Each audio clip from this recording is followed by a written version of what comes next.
This is so fun getting to Shabbos together. Thanks for being here. So every year this time of year, I think about my grandfather. He was a total curmudgeon, especially this season. I named Eder after him, and thankfully that curmudgeon-like energy has not yet come through. But he used to get so plugged in this time of year. Like, middle of November, he would start to grumble when Christmas decorations went up. And then after Thanksgiving, when all the major retail stores started to blast Christmas carols, he would be in such a sour mood. We would go to the grocery store, and I just remember him muttering under his breath up and down every aisle, and then all the way home. And his mood didn't really improve until around February, when the last of the Christmas decorations were put away. And I never asked him, like, what about Christmas plugged him in so much? Like, what exactly about it? But somehow I unconsciously adopted his oppositional energy towards Christmas. And I didn't even realize it. But I noticed myself as an adult walking into a grocery store and just being on edge with the Christmas carols. Like, why? It's not a wonderful time of the year. Can't we listen to something else? And I noticed myself, driving through the streets, noticing Christmas lights and thinking, how much climate change is affected by Christmas lights? And there was a time where anytime anyone would wish me a Merry Christmas, I would be like, I don't celebrate Christmas. Happy holidays. A couple of years ago, things started to shift for me. We have a dear friend who was going through a really hard time. And she's somebody who loves Christmas. And when I say loves Christmas, she sings Christmas carols in July. She loves the song, she loves the cookies, she loves the meal, she looks forward, she counts down on her calendar every single year. And that year, she happened to be stuck in Boston over Christmas, away from friends and family. I remember calling her and thinking, she's having a hard time, I'll ask her about Christmas, that'll cheer her up.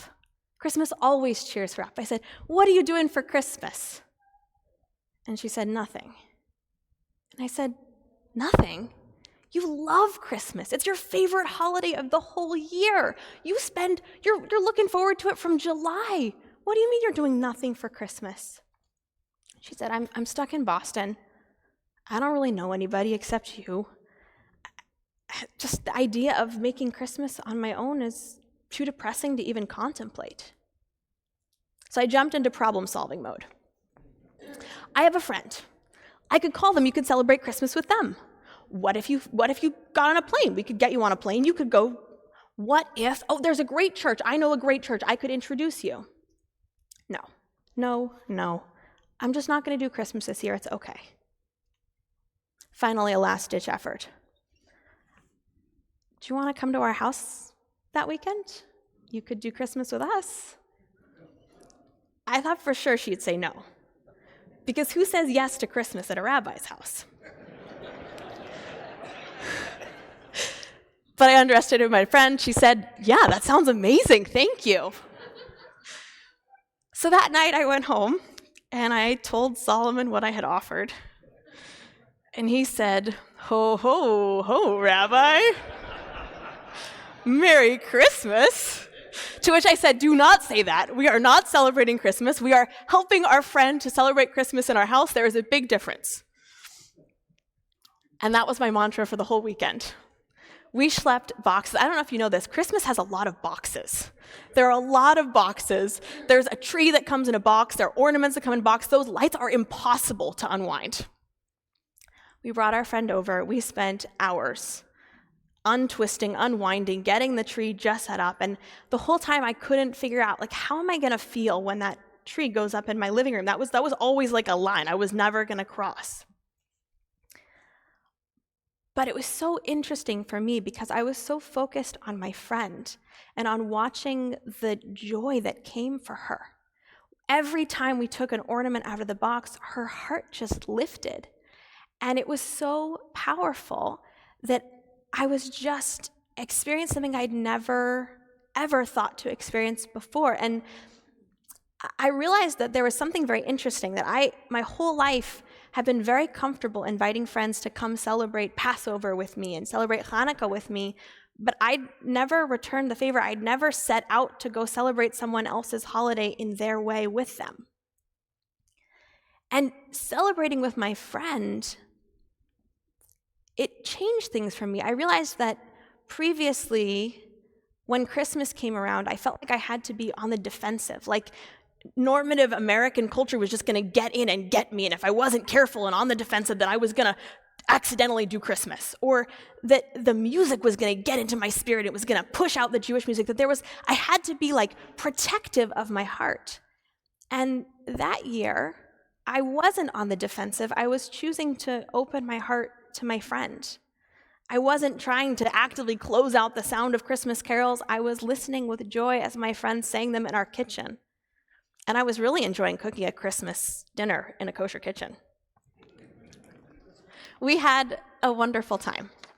We watched movies, we made Christmas cookies, we sat at the table, we had great conversation, and the most wonderful part was watching our friend just beaming as she told stories about her family, about Christmases that she remembered in her past. And at the end of the weekend, we brought her home. She was in a better place, and we were too. And what was also interesting for me, I thought it was just like a one-time deal, right? Like that was the year I was doing Christmas, and then like never again. But it had a lingering effect in my life, which was that the next year, I remember distinctly walking into the grocery store, and they were playing "It's the Most Wonderful Time of the Year." And my first thought was remembering my friend dancing in our kitchen singing that song. And it was the first time that had shifted for me, that I was in this mood of just, I could sense what it was for other people, and I could appreciate it, and it really transformed the way I experienced this season. Which reminds me of this beautiful teaching in the Talmud that I know our rabbis never intended for this moment. The rabbis ask, who gets a higher reward? The one who says a bracha for their own mitzvah, or the one who says amen to someone else's bracha? And you might think the answer is, you get the highest reward for doing what God asked you to do, right? God says, do this mitzvah, you do it, you say, God, I love you, you're amazing, I'm lifting you up in this moment, you are so holy, thank you for bringing me to this moment, amen, holiest moment ever. But no, the rabbis say that is not the highest reward. Because when you say a bracha for yourself, that you have self-interest, right? You're getting mitzvah points for saying that bracha, and you're connecting to God. But when you say amen to someone else's bracha, you are both seeing God and acknowledging God's presence, but you're also seeing the light in another person. And that, they say, is just a higher level. Now, I know the rabbis never intended that teaching for this moment. They imagined a world in which we would be living largely amongst Jews, where we would be really only hearing blessings of other Jews.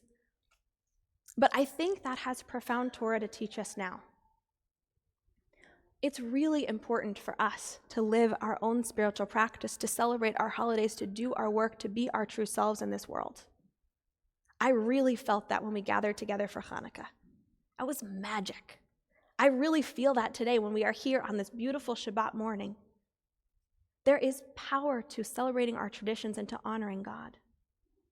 But especially in this season when we feel so alone, especially in the season where we feel so unseen, there is also power to tuning our eyes to the people around us, to seeing their loneliness, to seeing their needs, to seeing what we can do to facilitate their joy, their happiness in this time of year. When Hanukkah started, the first text message I got was from our nanny, who doesn't know anything about Hanukkah, but saw it on her calendar and was so excited to say, Happy Hanukkah. She came that day and she was asking me all about, how do you do it, and what do you do, and what is the celebration? And then she found out we were having a Hanukkah celebration here, and she said, can I come? She came, she brought her baby. Baby's not quite old enough yet to spin the dreidel or anything, but she was very excited. And I just remember feeling so seen, so lifted up, so supported. And all I did was tell her about latkes. She didn't even try one. I'm really excited. Tomorrow, I'm going to wish her a Merry Christmas.